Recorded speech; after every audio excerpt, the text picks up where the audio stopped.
Olá, meu nome é Guilherme Kazuinui e hoje eu vou estar apresentando meu trabalho chamado Estudos ab initio das propriedades eletrônicas de materiais bidimensionais estáveis de calcogenetos de cobre com estequiometrias de 0,5, 1, 1,5 e 2. O trabalho foi feito em conjunto com o grupo Quetenano e os autores são eu, Alexandre Dias, Rafael Bess, Julian Silveira e o professor Juarez Lopes Ferreira da Silva.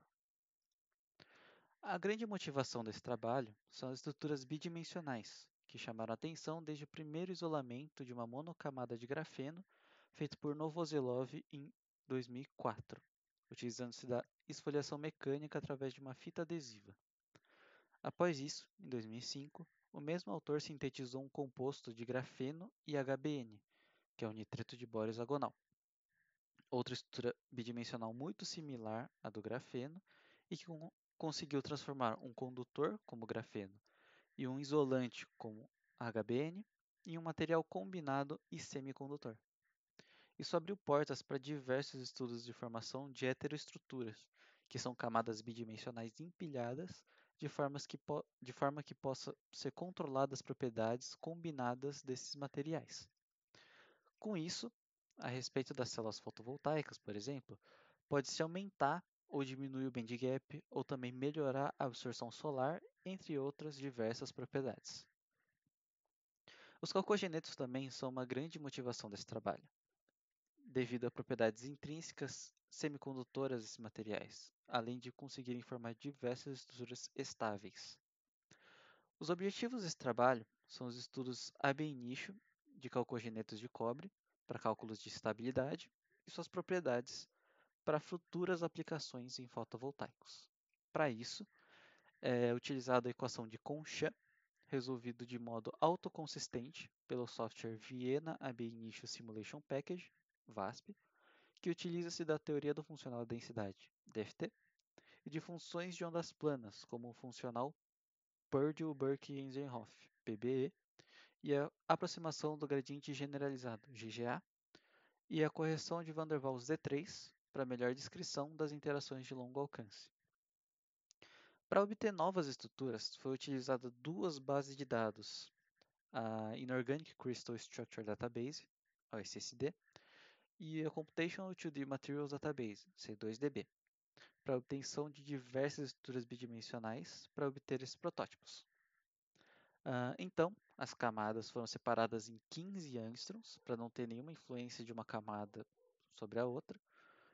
E desses protótipos, o cátion foi substituído por cobre e o ânion por enxofre, obtendo assim sulfetos de cobre bidimensionais variados.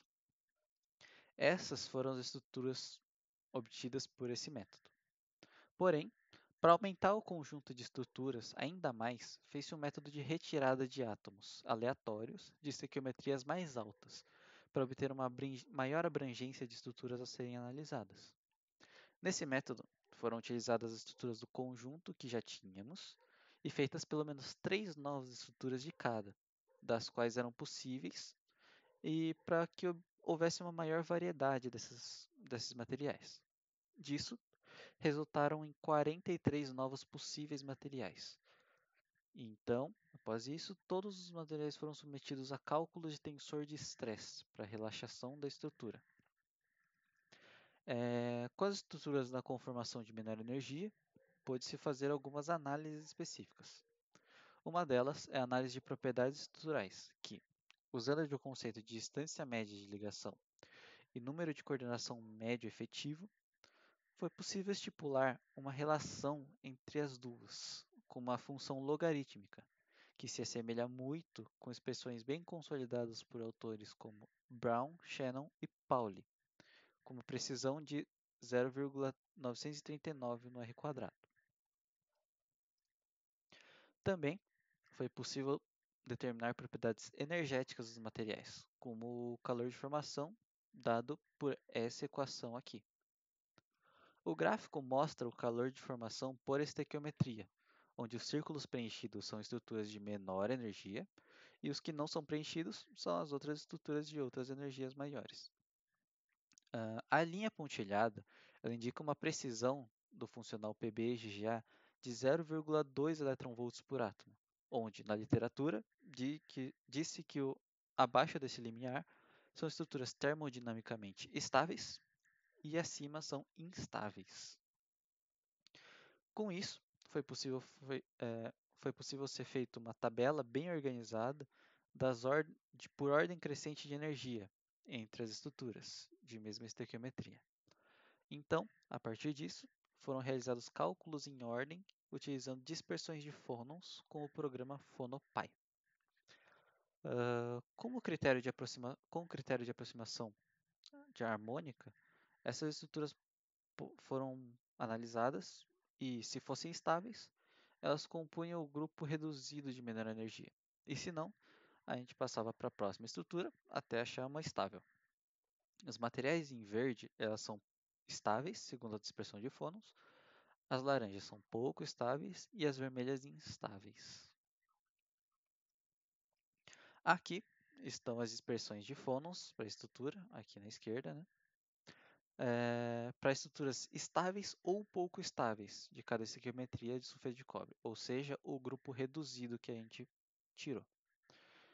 Foi utilizado um critério bastante utilizado na literatura, que consiste na marca de abaixo de 1% da frequência total como frequência imaginária negativa ao redor do ponto gama. Ela poderia ser considerada estável, como essas duas estruturas aqui, a de 0,5 e 2.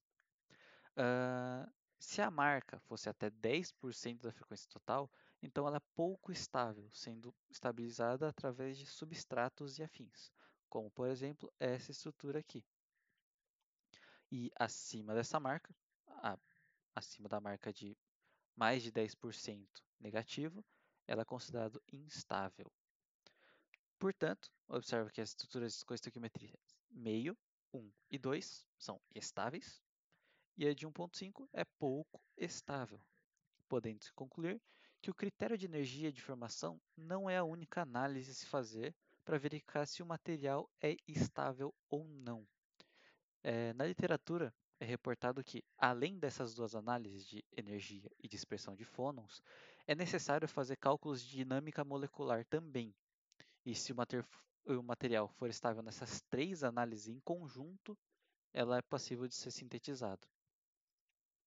E então, à direita, a gente começa as propriedades eletrônicas e observa-se aqui as densidades de estados do grupo reduzido, onde apenas uma estrutura é semicondutora, que é de 0,5, com um bandgap de 0,1 eV, como pode ser observado aqui nesse ponto.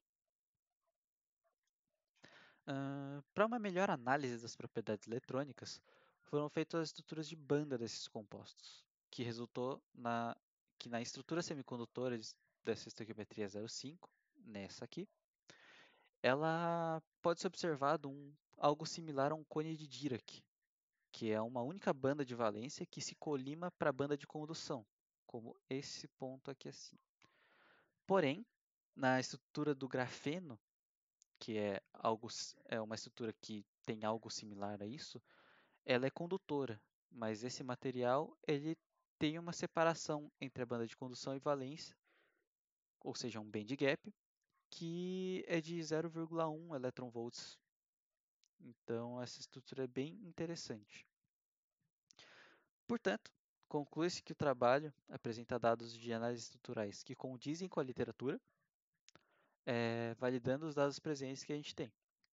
A técnica de redução de estruturas foi um sucesso, reduzindo de 4 estruturas de 43 totais, e podemos concluir que nem sempre a estrutura de menor energia é estável, considerando a dispersão de fônons. O trabalho resultou também em uma estrutura semicondutora que apresenta algo similar a um cone de Dirac, para futuras aplicações em semicondutores de células fotovoltaicas. Obrigado pela oportunidade de estar apresentando e pela atenção de todos.